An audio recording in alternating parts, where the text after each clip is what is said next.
Book 2. Chapter 1. The Curves of Darkness. After a brief period of relative calm, the Orion resumed its course, pressing deeper into the unknown. The latest trajectory, plotted by the navigation team, led them through a region where the density of stars began to thin, and space itself took on a strange emptiness. The shift changed. A new team assumed control of the bridge and monitoring stations. Internal reports confirmed stable system performance, yet Captain Andrew Mason felt it: something had changed. Not in the machines. In the atmosphere. In the people. The fragments of the alien wreck they had brought aboard still haunted the ship. Stored in a sealed compartment, isolated behind layers of shielding, they nevertheless drew more and more attention. Engineers, scientists, and especially Dr. Emily Carter, the biophysicist, spent long hours with them. Her research grew more intense by the day, and her eyes, more uneasy. "You don't understand," she said during the last Science Council meeting. "This material is alive. Or at least, it remembers. It reacts. It studies us." Some chuckled. Communications technician Weston scoffed, "Next thing she'll want is to talk to it, huh?" But the captain didn't smile. He saw the changes in his crew. Not dramatic, subtle. Almost invisible. People grew more withdrawn, more irritable. Even the quiet navigator, Jensen, had started complaining of nightmares. As Orion approached its next observation point, they entered a region where gravitational vectors began behaving erratically. The sensors faltered without apparent reason. Star charts flickered and jittered, as though reality here was unstable. "The scan zone shows structural anomalies," Lieutenant Reeves reported. "It's like space itself isn't holding together properly." "Phantom signals?" the captain asked. "Something like that. They're brief, irregular, like someone whispering, on a different frequency." In those moments, the ship seemed to slow. The walls groaned, panels trembled. And the deeper they ventured, the stronger the feeling became: they were being watched. Dr. Carter insisted on another round of analysis on the fragments.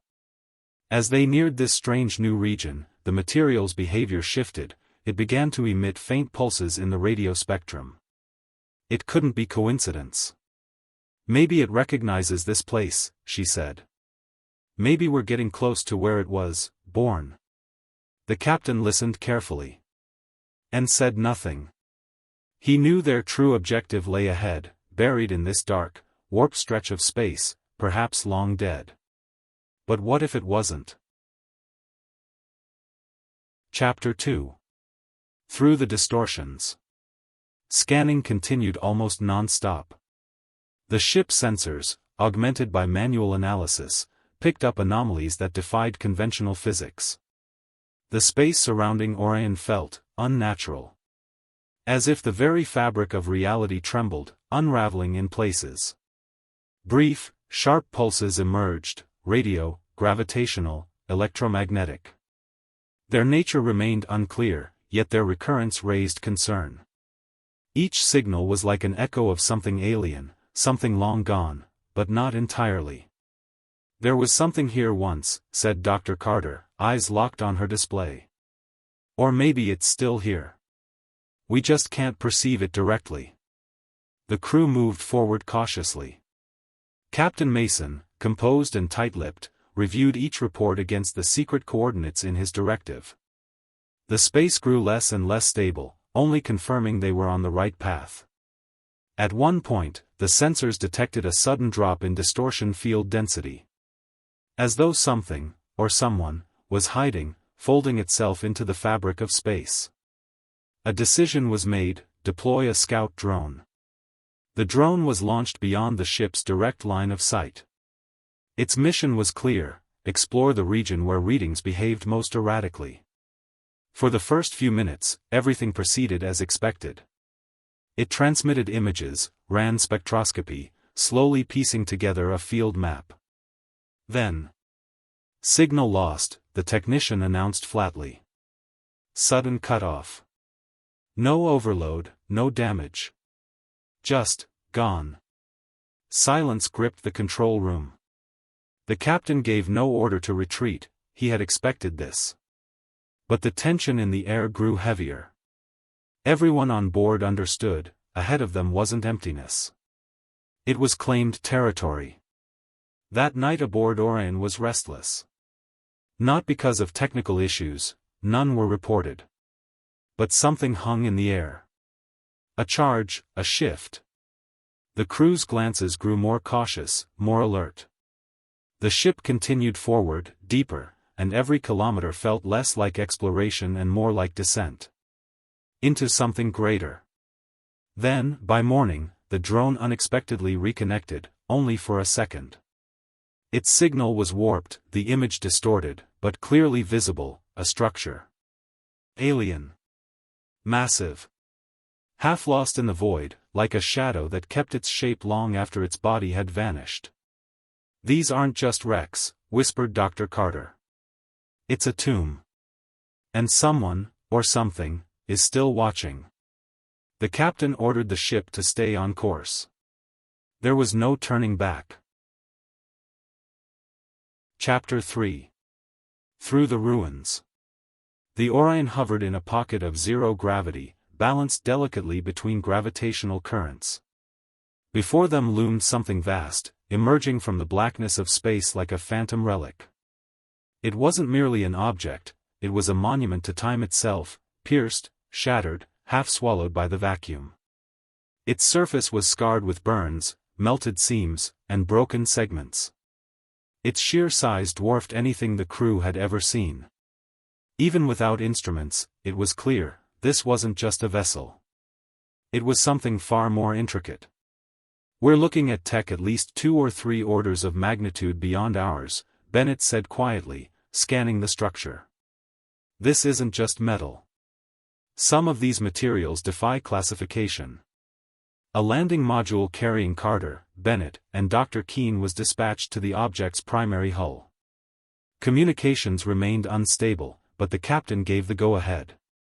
As they approached, the scientists watched their instruments spiral into disarray, compasses spun wildly, spectrometers detected impossible wavelengths, and radiation levels spiked and plummeted erratically.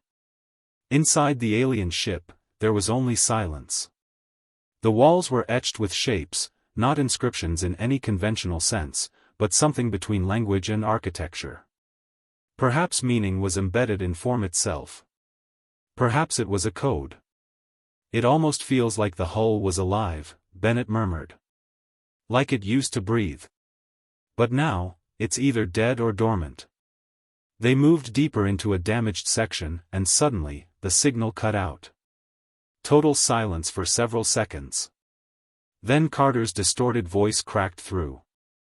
"Repeat, we've discovered, biostructure, unidentifiable." The connection dropped again. On board the Orion, the captain stood motionless, fists clenched. A minute passed before communication resumed. The scientists returned, pale, tense, shaken. They brought samples, a piece of the internal hull that resembled fossilized flesh. "This isn't just a ship," Dr. Keene said. "It's a living entity. Or part of one." "It might not be the only one," Carter added. "We've only scratched the surface. And already we're afraid we might wake up whatever's still inside." The captain listened in silence. Then he gave a single order: continue the investigation, but with extreme caution. Whatever they found here could be a key. Or a trap. Chapter 4. The Pulse of Memory. After returning from the mysterious alien vessel, a heavy silence hung over the Orion. Everyone understood, what they had encountered defied all logic. Even the most seasoned crew members avoided looking too long at the samples taken from within the alien ship. It was as if something within them was calling. The biological fragments were isolated in the lab. Initial analyses only raised more questions. The material's density fluctuated under scanners, energy responses were erratic, and one sample even appeared to slowly regenerate over several hours. Biologist Mary Keene remained on edge. She slept in the lab, rarely leaving the observation bay where the samples were kept in containment capsules.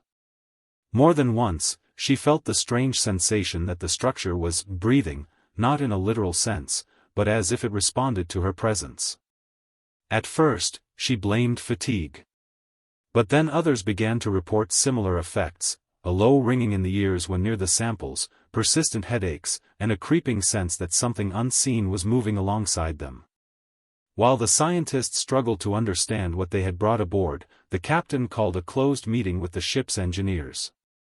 The Orion systems were continuing to glitch, brief power drops, flickering lights, sensors resetting, and more frequently now, movement was being registered in supposedly empty corridors. "We can't afford to panic," the captain said calmly, "but we have to acknowledge the facts. There's a chance, however small, that what we brought aboard is capable of interacting with its surroundings, or even with our minds. Or it's already a part of us," Carter said quietly. No one responded.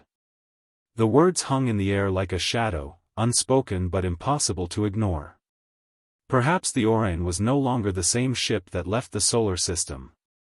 That night, Mary recorded a new entry in her research log. Fragment 17 responds to my touch.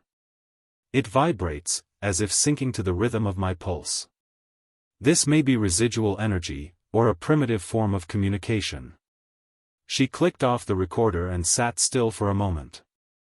Somewhere in the back of the lab, she heard a faint sound, barely audible, like footsteps. But when she looked at the monitor feeds, the corridors were empty. Only blinking lights, and that dull, steady pulsing from the containment unit. Chapter 5. Edge of the Unknown. The atmosphere on Orion had shifted. The change of watch, usually a routine procedure, occurred this time under a strange and growing tension. The first team, returning from the survey, passed command to the fresh crew without a word of concern, but their expressions betrayed them, tight-lipped, restless eyes, and that silence too dense to ignore. The scientists who had descended to the wreckage seemed different now. They tried to carry on as usual, but their minds remained shackled to the fragments of alien silence they'd left behind. The signal they detected, barely audible, like a whisper from another world, still rang in their thoughts, even though the instruments now registered nothing. It was as if something had crept in through that broken hull and stayed with them. In the engineering bay, things were no better. Life support systems were showing inexplicable fluctuations. Temperatures in certain sections of the ship rose or dropped without reason. Communication links occasionally cut out for a few seconds at a time. One of the main control panels began to blink erratically, as though suffering from phantom errors no one could trace. Technicians triple-checked the hardware. Software diagnostics came up clean. Yet the anomalies persisted, and seemed too precise, too well-timed to be random. It was as if something was gently testing the ship's nerves, like fingers tapping a sealed door. Still, discipline held firm. The crew focused on the mission ahead. They followed their schedule, performed routine tasks, and silenced their growing unease with technical reports and formal procedures. The command center glowed with the quiet efficiency of a professional team under pressure. But whispers spread. Crew members began avoiding certain corridors after dark. Some claimed to hear faint vibrations beneath the floors, like distant footsteps or the murmur of static from an old radio. Most dismissed it as fatigue, others as space-induced stress. But few could deny the subtle weight pressing down on them. Captain Hale watched and listened. He asked no questions, offered no theories. He simply observed. Then, during a long-range scan of a neighboring sector, the ship sensors picked up something new, a spatial distortion ahead, unlike anything previously recorded. It wasn't a signal, not exactly. No pulses, no emissions. Just absence. A gap in the data, like the cosmos had blinked. Lieutenant Morris, reviewing the telemetry, frowned. This sector, it's empty. But not naturally. Something's eating our scans. Captain Hale leaned in. Run a spectral pass. Gamma, gravimetric, subspace bands. All of it. The data came back fragmented, unstable. The readings defied logic, gravity wells forming without mass, energy spikes without a source. One section appeared completely inert to all sensors, like a mirror that refused to reflect. It didn't behave like a nebula, a star remnant, or even a black hole. It was something else. The captain called an emergency meeting. "We're standing at the edge of something monumental, or catastrophic," he said, locking eyes with each crew member. "The decision we make now will define everything." Their course had led them to a sector of space where signals vanished and gravity distorted unnaturally. There was no visible object, only a void, a patch of space that swallowed every pulse, every beam of light. The researchers fell silent as the instruments confirmed the unthinkable. All data pointed to the remnants of a massive gravitational event. It wasn't a signal, it was a scar. Evidence of a weapon powerful enough to warp the very fabric of space. The zone resembled a miniature black hole, unstable, flickering, on the verge of collapse. "This isn't a call," Jake whispered. "It's a wound." Orion was drifting toward the heart of darkness. Chapter 6, Line of Tension. The command bridge was quiet. Only the steady hum of the systems and the soft flicker of the screens reminded them that Orion was still moving through uncharted space. Beyond the wide panoramic windows, the stars drifted slowly, distant, cold, indifferent. Captain John Reeves stood at the edge of the observation platform, hands resting on the rail. His gaze was focused, but there was a weight behind his eyes. He was thinking. Too much had to remain a secret, even from his own crew. Footsteps echoed behind him, light, but purposeful. "Captain," the voice was dry, as always. "We need to talk." Reeves turned. Standing before him was Dr. Edward Miller, the mission's lead astrophysicist. One of Earth's finest minds. And one of its most stubborn. "I'm listening, Doctor," the captain said curtly. "We can't just pass this by," Miller began. "The gravitational distortions, residual fields, subspace resonance traces, this could be a breakthrough. We need to stop and study it in depth." The captain remained silent. He already knew what he would say. But he let the scientist speak first. "We're in a unique region. This may be the aftermath of a technology far beyond anything we've encountered. And you want us to just fly past it?" Reeves looked up. "We have a course. And we have a destination." "I understand," Edward said, holding back his frustration. "But we're a research mission. This is why we were sent out here. You can't just ignore it." "You're wrong, Doctor," Reeves replied. "We're a research mission only as long as it doesn't interfere with our primary directive. And right now, I can't allow us to deviate." Miller stepped closer. "Then tell me plainly, do we have a hidden objective? Are we searching for something specific?" Tension filled the air. Reeves straightened. "My task is the safety of this crew and the success of the mission. That's all you need to know." For a second, anger sparked in Miller's eyes, but he suppressed it. "Then give me 2 days. Let me assemble a team and run a thorough scan of this sector. We can deploy drones without altering course." A pause. 2 days, Reeves said at last. "Not a minute more. The vector remains. No EVA without my explicit approval." Miller nodded, but the chill between them remained. When he left, Reeves remained standing, staring into the star-filled void. He could feel the weight of his decisions growing heavier by the day. Chapter 7. Drifting Among the Stars. The deviation from their course didn't yield results at first. The first day, silence.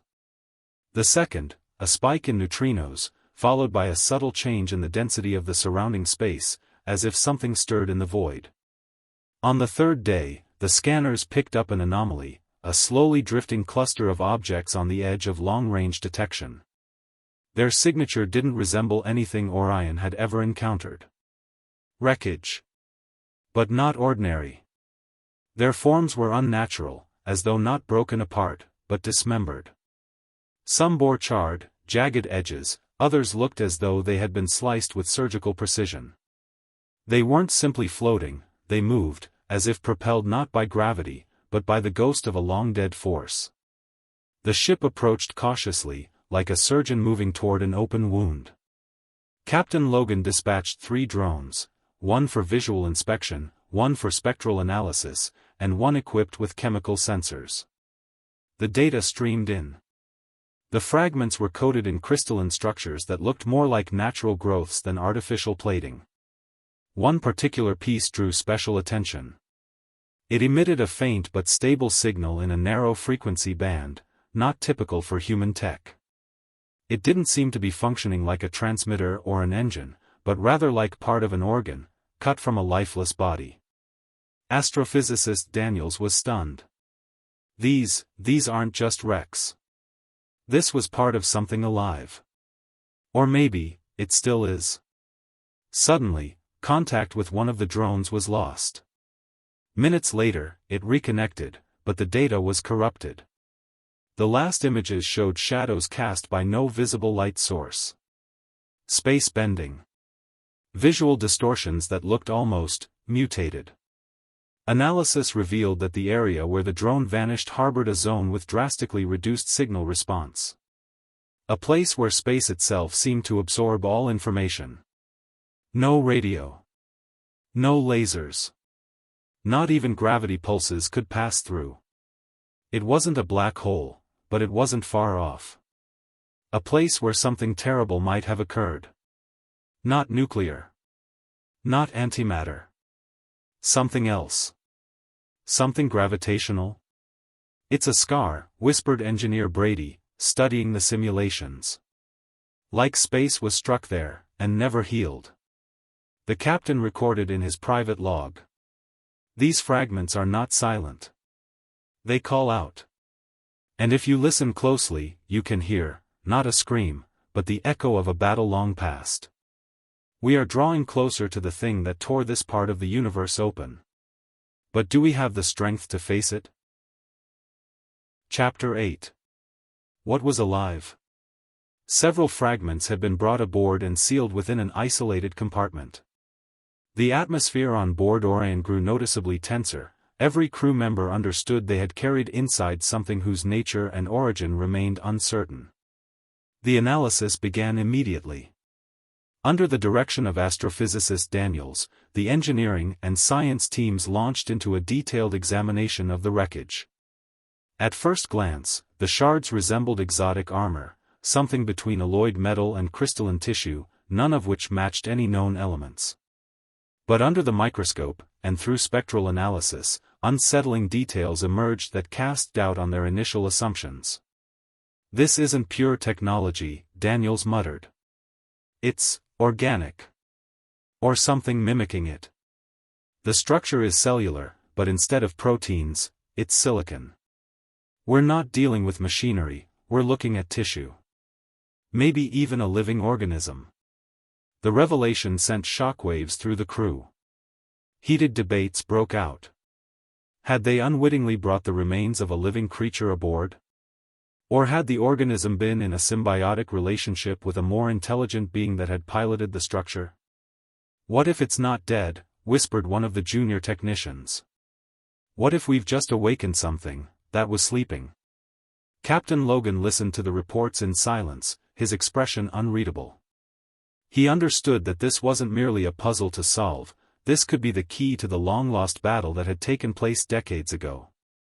Late that night, as most of the crew slept, an alert pierced the silence in the isolated lab.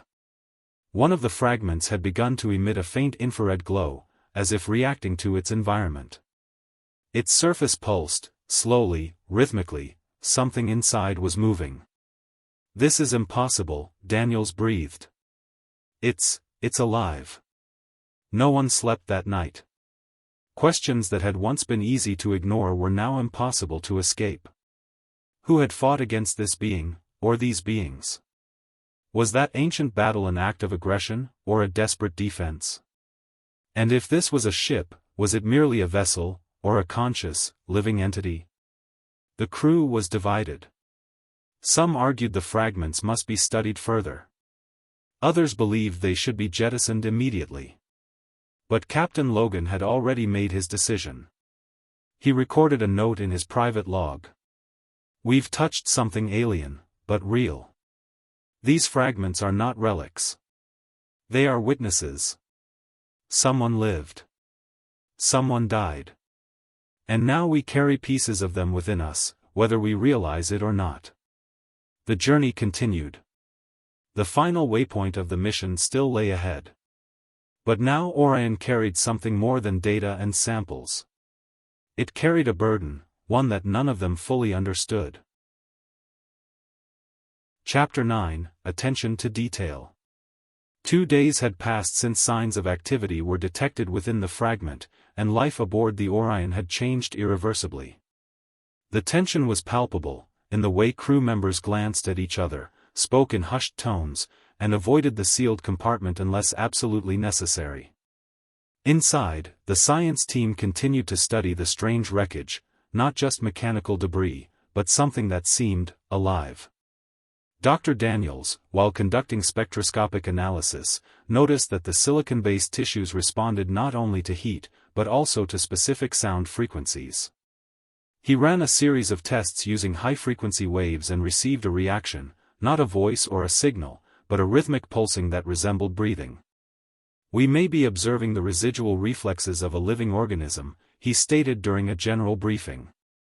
"Or perhaps remnants of an autonomous nervous system that retained activity even after the main body perished."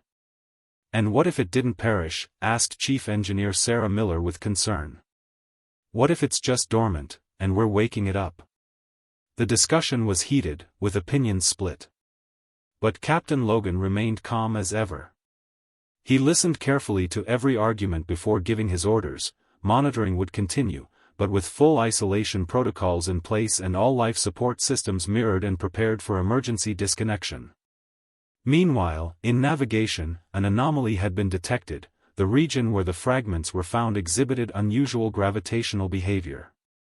Calculations showed a distortion in the center of the cluster, a zone where space and time seemed subtly warped, as if a massive event had once taken place there, leaving a scar in the very fabric of the cosmos. "This isn't just a weapon signature," Daniels whispered, staring at the data. "This may be the aftermath of a gravitational explosion, or some interaction between matter and something we've never encountered before." One thing was becoming increasingly clear: the battle that took place here decades ago was no ordinary skirmish. It was a clash of technologies and beings of such scale and nature that human minds struggled to grasp it. And the wreckage aboard the Orion might not be fragments of ships, but parts of once living entities, participants in a forgotten war. The captain recorded a new entry in his private log. "We have come into contact with alien biotechnology, perhaps even an alien form of life. No answers, only more questions. But we must go on. Truth doesn't lie on the surface. It's ahead of us, deep in space, and perhaps within ourselves." Chapter 10. The Dividing Line. The command deck was enveloped in an unnatural silence. The latest samples, retrieved from the wreckage, were now sealed within a reinforced containment lab. Chemists, biologists, engineers, each worked in their domain, yet all were aware, today, they had crossed a line. "Look at this," Daniels leaned over the monitor. "These structures, they're not just engineered. They're tissue. Complex, silicon-based, but tissue. It's like the ship had nerves. We haven't found a cockpit, no control nodes," added bioengineer McGee. "Everything points to the ship being the pilot." Or, Taylor interjected, maybe it was a symbiosis. A mind within the body. A parasite, or maybe a host. Captain Logan stood on the raised gallery above the lab, watching the debate unfold. He knew better than to interrupt now. Any order would only invite more questions. Still, it was time to decide. "We're taking it," he said, his voice cutting through the murmurs. "Freeze it, pack it in a sealed container, shut down all external sensors." "It's alive," someone whispered. "It's shown no activity," Logan replied coolly. "And even if it had, it wouldn't change the directive. We don't have the luxury of ethical hesitation. We have a mission." He turned and left the lab without waiting for a response. Commander Wilson followed at a measured pace. "Are you sure about this?" he asked quietly. "Sure." Logan paused, then looked out a side viewport where the last fragments of the alien hull drifted like bones in the dark. "No. But the order is clear. If there's even a chance, we take it." The loading was completed quickly. The sample, the size of a small shuttle, was secured in the hold. The crew obeyed the chain of command, but every step grew heavier with doubt. They knew they weren't just transporting a piece of alien machinery. It was something else. On the bridge, silence reigned once more. Screens flickered with numbers, graphs, and trajectory arcs. "Transition module active," reported the navigator. "Course to battle site locked in. Estimated arrival, 2 jumps. First jump in 12 hours. Spatial fields in that sector are unstable," the engineer noted. "Magnetic anomalies. Could be remnants of a blast, or something else. Either way," the captain said, "we're going in." He stood before the main viewport. Beyond it, the black stretched infinite. Somewhere out there, according to classified intelligence, a battle had taken place nearly 50 years ago. The flashes, recorded by long-range telescopes, indicated weapons of unimaginable scale. Gravity-based? Possibly. Or perhaps something beyond even that. As Orion began acceleration, the ship's transition coils hummed to life. Space in front of them trembled. Signals grew erratic, sensors began to fail, just as the ancient reports described. At the edge of the dead zone, a new reality loomed. Logan watched the void ahead, fingers curled around the rail. The battlefield was closer than it seemed. Here, among the stars, time slowed. But their journey was only beginning.